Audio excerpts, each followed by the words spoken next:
The French opened their morning newspapers to find they are being threatened by Bashar al-Assad. The Syrian president told a French daily that unless the government changes its attitude towards Syria, there will be negative repercussions for French interests.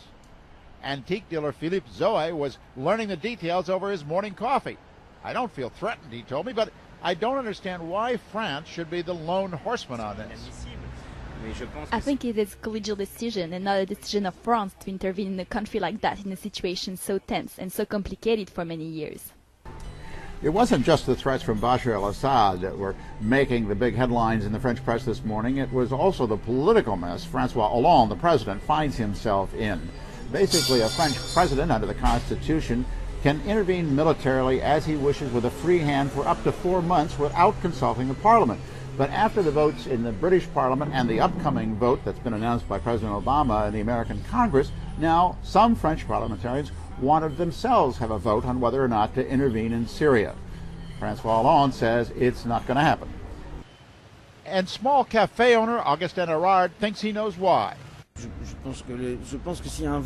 I think if there is a vote in the parliament in France, the result will be no. That, he says, would be a disaster for French foreign policy. We have a French foreign minister, Laurent Fabius, who announced on all the televisions in France and elsewhere, maybe even on your television, that it is absolutely forcibly necessary to do something. It's the only way to save face. The entire world will laugh at us if we don't go for it.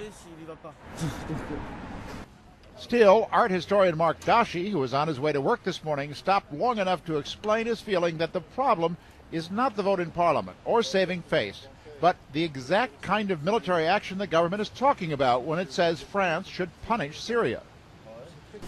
I don't know what will be this punishment, and you don't know too. No? Nobody knows what it means. If it's to kill again other people, what will be the result?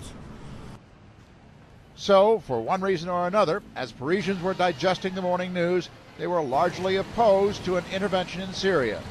A reflection, perhaps, of the views of their fellow countrymen, nearly two-thirds of whom, according to surveys, oppose a French strike against Syria.